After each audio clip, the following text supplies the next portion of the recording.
Mesdames et messieurs, bonjour et bienvenue à Reflet d'ici.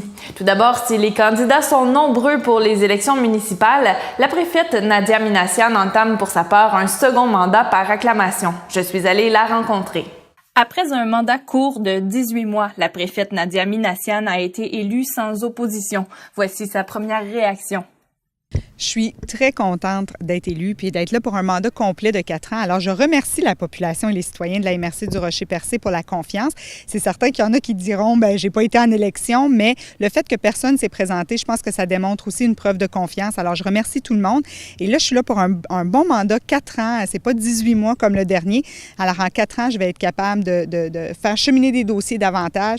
Je suis bien contente d'être là pour un mandat complet.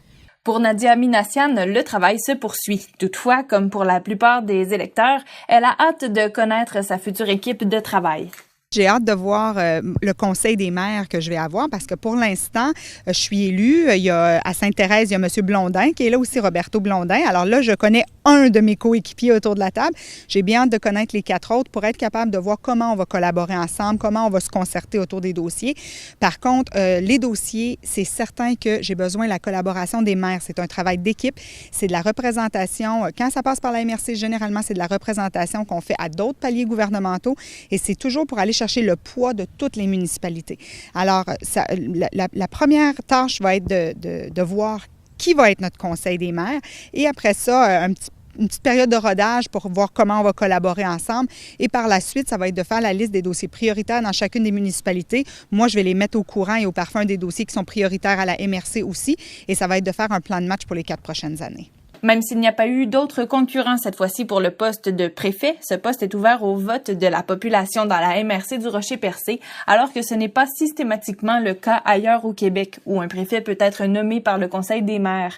Nadia Minassian explique l'avantage d'avoir un préfet élu. Dans notre cas, chaque municipalité, on a quand même beaucoup d'habitants par municipalité. Alors, ça devient difficile pour un maire en place de faire sa job de maire et aussi de faire le boulot de préfet en même temps, le développement économique, tout ce qui est la gestion des matières résiduelles, le schéma d'aménagement, tout ça, ça passe par la MRC. Alors, dans notre cas, c'est les maires qui ont pris une décision de faire élire le préfet et je pense que la formule fonctionne très bien ici. Alors, moi, je suis très fière d'être un préfet élu au suffrage universel.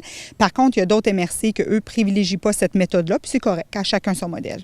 Ariane Aubarbonne, TVCGR, Percé.